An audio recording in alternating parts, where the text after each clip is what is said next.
I'm Larry Simons. I'm from Vermont. Oh, glasses. Whoops.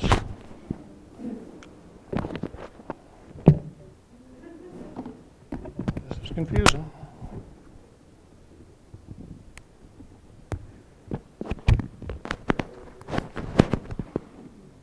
Okay, you hear me?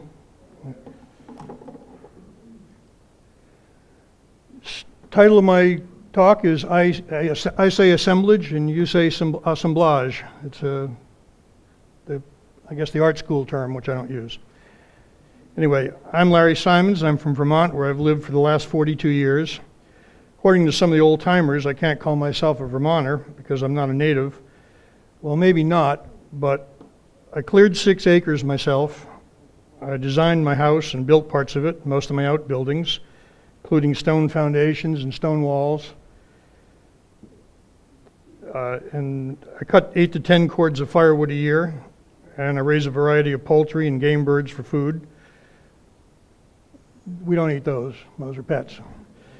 But I guess I don't fit the stereotypical image of frugal and taciturn like Calvin Coolidge, our 30th president, who was born and bred there. Silent Cal, as he was known, is reputed to have returned home later than usual from church one Sunday. His wife inquired what had kept him. A long sermon, he said. What was it about, she asked. Sin, he answered. Well, what did the minister have to say about it? He's agin it.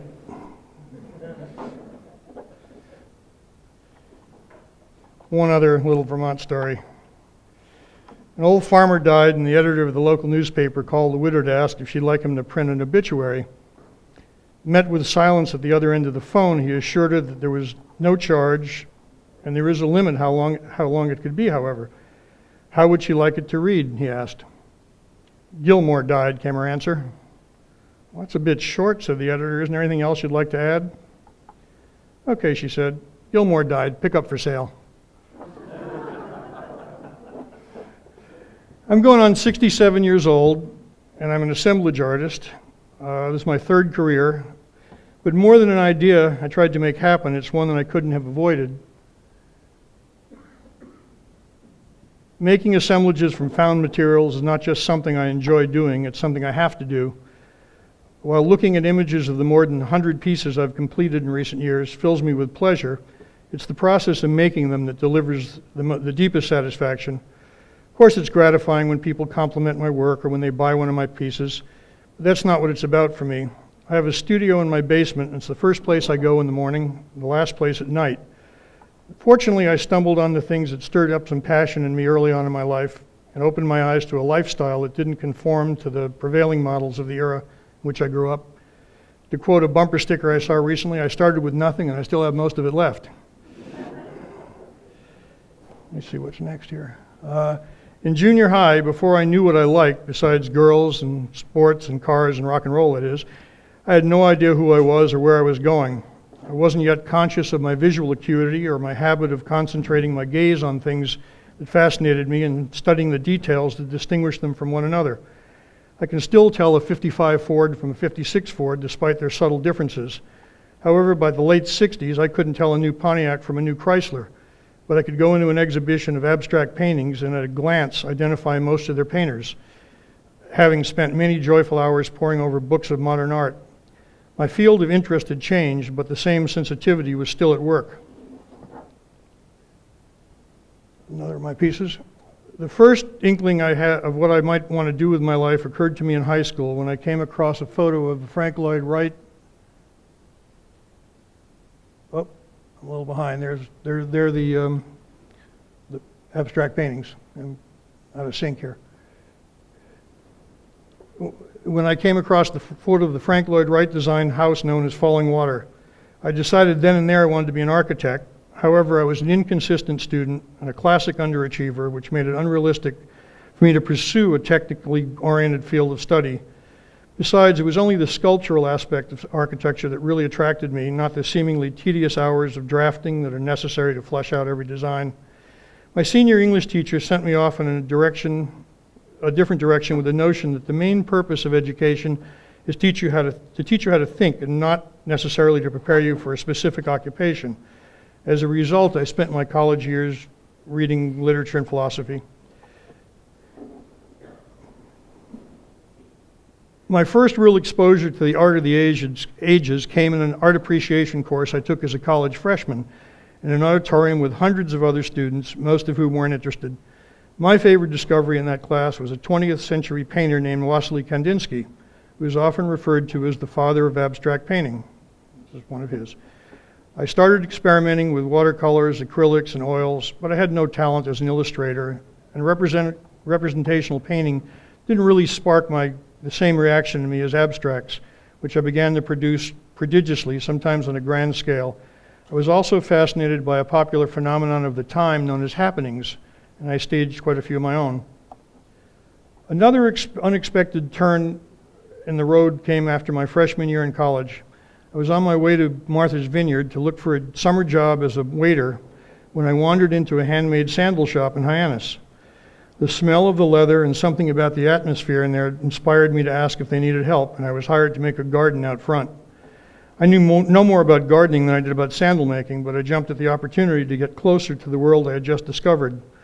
One thing led to another, and a few days later I was working with leather. That's when I first focused on the connection between what I saw with my eyes and what I could do with my hands, and my life took off in a new and exciting direction. Not only did I learn to make sandals, belts, and bags, which became my occupation and my main source of income for the next 8 years, but I started fashioning sculptures out of the leftover leather scraps. I didn't realize at the time, but that job liberated me from following a much more conventional path and the frustration I might have experienced as a result of not knowing how to unleash my creative drive. I came away with a portable skill and an awareness of my aesthetics. Other than an occasional construction or bartending stint in my early 20s, I've never worked for anybody else again. I did make sandals and other things in a number of leather shops, but always on my own terms. I took a few leather tools with me on a ramble around Europe in 1972, and I was able to put them to use in Germany and make a little money, which allowed me to extend my trip. After my junior year in college, I drove out to Aspen, Colorado to attend a writer's workshop. There I met a woman from Northern California who invited me to visit her in Sausalito when the workshop was over. She took me to see the junk sculptures in the mud flats across the water from San Francisco. There were dozens of them constructed out of the flotsam and jetsam that had washed up from the bay. Then we went to LA to see the Watts Towers. And she introduced me to the work of an artist she was related to who made sculptures out of nails and bits of industrial waste metal. I was blown away. I discovered that art materials are everywhere, just waiting to be transformed by needful hands and the souls that direct them. And that's what I started doing on beaches and empty lots and anywhere I found some scrap wood and rusty metal and stones to work with. Which brings me to the question, what is art anyway? Picasso said, art is not truth, but it awakens you to truth. Art is a criticism of life, was Matthew Arnold's answer. Nietzsche commented that no true artist will tolerate for one moment the world as it is. And Marshall McLuhan said that art's anything you can get away with. I say art's anything the artist says it is, and everyone is an artist. Any expression of one's creative impulses is art. Cooking, gardening, dressing up, whatever you do with the attention to details resulting from your personal taste. Creativity lives in all of us as a form of energy which must be used, and we all have different ways of accomplishing that. Thinking of my own efforts as a visual artist, I agree with R.G. Collingwood, who in his 1938 book, The Principles of Art, wrote, "Art arises out of need, lack, and deprivation." The first time I drove through a weather-chiseled canyon out west, I remember thinking, who needs sculpture when you can look at this? But as soon as it was out of sight, a desire arose in me to fill the void. The primary purpose of art, I feel, is to satisfy the needs of the artist, whatever the medium. What the viewer takes away from it is secondary and almost unrelated to the artist's experience. When I'm working on a piece, I'm in an otherworldly zone of deep contemplation, where every move I make is an attempt to answer the endless questions that occur to me on an aesthetic level. After 4 years, whoops, I'm a little ahead of myself. Okay. After 4 years in Aspen, I felt my New England roots pulling me back, and I landed in Brattleboro, where I continued to do custom leather work for a few years. On a drive from Vermont to Panama, I developed an interest in the indigenous crafts I found along the way, and I shipped samples home with the thought that I might try to sell them. Then one day I ran into an old friend, a fellow traveler like me with a bit of gypsy in his soul, and we decided to start an import store together. He had the capital and I had the energy, so we set out to find the most beautiful handcrafts the world had to offer and present them for sale in a venue that I would design and construct in an empty storefront we rented on Main Street. Just as having a sense of humor can mean being funny or enjoying somebody else who is, being an artist can mean creating beauty or gathering and arranging beautiful objects, created by others. Selecting and exhibiting a collection from the innumerable choices available can be a lot like reduction sculpture. I suddenly found that I had no time for leatherwork any longer or making art, but our new business became my canvas, so to speak, building displays and showcasing the treasures we imported from over 20 countries or bought from Vermont artisans served as an outlet for my creative energy, and it satisfied me for a lot longer than I expected. I remember saying I could probably stay interested in that project for 5 or so years. Well, I retired from it last year after 38 years on the job. Along the way, I developed a passion for Oriental rugs, which have become the most important component of our business, and the reason I was able to stay involved for so long. The business of business also filled my head for all those years, and around 2005, I felt a calling to get back to working more with my hands. About that time, I had a conversation with an acquaintance who was 4 or 5 years older than me. He was teaching at a law school in Boston, and he mentioned that some of his colleagues were turning 60 and facing the realization that they had not fulfilled their dreams in life and probably never would. I have always had an aversion to the prospect of looking back and feeling that I'd wasted any part of my life, or forward to a time when I could finally live where and do what I wanted. What happened to his friends was not going to happen to me. After a hiatus of more than 30 years, I resumed scavenging for the bits of detritus that I'd always favored as art supplies and transforming them into assemblages. A recycler by nature, virtually everything I do in my art has a previous life. Everything I use, I'm sure. Bobbins, chair spindles, tool handles, toys, croquet sets, wooden patterns from steel mills, most of which is brought to me by pack rat types who enjoy seeing what I do with the stuff they've found.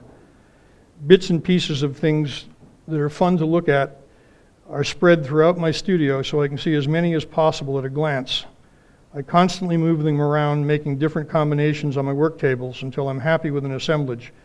A visual version of perfect pitch seems to guide me as I tweak each piece to completion. At first, I had no interest in selling my work, but my inventory grew and I realized that it made no sense to keep everything I made. I began having exhibitions in our store, which my wife now runs, and the response was better than I expected. The more finished pieces I hung there, the more odds and ends people brought me, and that they had accumulated over the years. It seems that they had hoped to do something like what I was doing with them, but just never got around to it. Now I spend very little time collecting because so much stuff finds its way to my door. However, I do spend a lot of time sorting and storing it in plain view where I work. Some of it gets passed on to other assemblage artists who also contribute their unused offerings, and a lot of the overflow goes to the local art school to be used in their assemblage classes. I don't paint the bits of wood I pick up on beaches and the old barns and broken down buildings, but instead I use them as I find them. Having amassed some pretty good red, white, and blue pieces, I made an American flag as a folly. When I showed it to a couple of my friends, their immediate reaction was, "You can sell that." I didn't think so, but I put it in our store window for the 4th of July, and it attracted a buyer the first day. We settled on a price of $2,500, and I thought to myself, I can do a better version. That one wasn't even the right proportions. We live in an area where the internet is not yet available except by dial-up, which we don't bother with. So the only reference point I had for the shape of an American flag the day I decided to make the first one was a picture of a Jasper Johns painting in one of my art books. In our store, where we do have a high-speed connection, I looked up the correct proportions afterwards and made another flag, admittedly a much better piece, and this one eventually sold in a friend's Oriental Rug Gallery in New York City's Soho neighborhood for $12,000 to a collector from France, which is still a career high for me. One of my daughters suggested that I contact a British furniture company she knew about that uses flags, especially the Union Jack, as a motif on its upholstered sofas and other home furnishings. They particularly liked my flags and commissioned a series of them, one of which wound up in the Sperry footwear store on Fifth Avenue, and another is in the Tommy Hilfiger company's flagship store in London. That in turn led to a string of commissions from Hilfiger for other locations in Santiago, Chile, Toronto, White Plains, and in their offices in New York. I've also been kept busy with various other commissions. That's the Texas flag for Timothy Olton's store in Dallas. That's in Toronto. That's 6 feet tall, made of 400 parts. And those are the Tommy Hilfiger colors. They asked for it that way.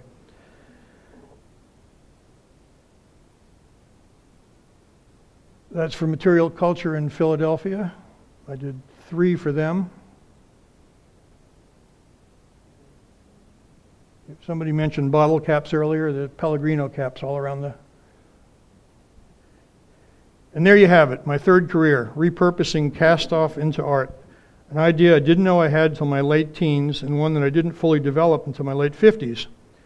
Looking back, I recognize the seeds of my earliest the seeds of it in my earliest years. My mother remembered that I always was rearranging things as a young kid, and I once took first prize in a fire prevention poster contest in elementary school. A teacher, a summer job, a couple of chance meetings, a random conversation, and a good suggestion have shaped my life's path in a serendipitous way that no amount of planning could have.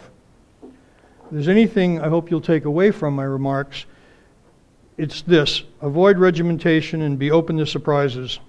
They're essentials for making your ideas happen. I've been carrying this little laminated card around in my wallet for nearly 50 years. It's a bit beat up, but it's outlasted many wallets and been through the washing machine more than once. On it are a few quotations from the existentialist philosopher Jean-Paul Sartre, which I think offers some sage advice that I've tried to live by. It reads as follows: to do nothing is to be nothing. There is no reality except in action. The proper function of man is to live, not to rust. I shall not waste my days in trying to prolong them. I shall use my time. Let us not look back in anger or forward in fear, but around in awareness. Life is action and passion. Therefore, it's required of man that he should share the action and passion of his time at peril of being judged not to have lived. He prevails who most nobly dares. Oops, my last page is missing. I have to tell you what I think it said.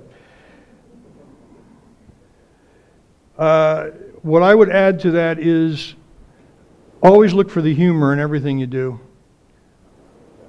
And so as to not leave you on too high-minded a note, I want to refer you to a 1979 Monty Python movie called Life of Brian. The main character appears in his window to a crowd below and yells, "You're all individuals," to which they respond in unison, "We're all individuals." After the second refrain, one little voice in the crowd says, "I'm not." Thank you.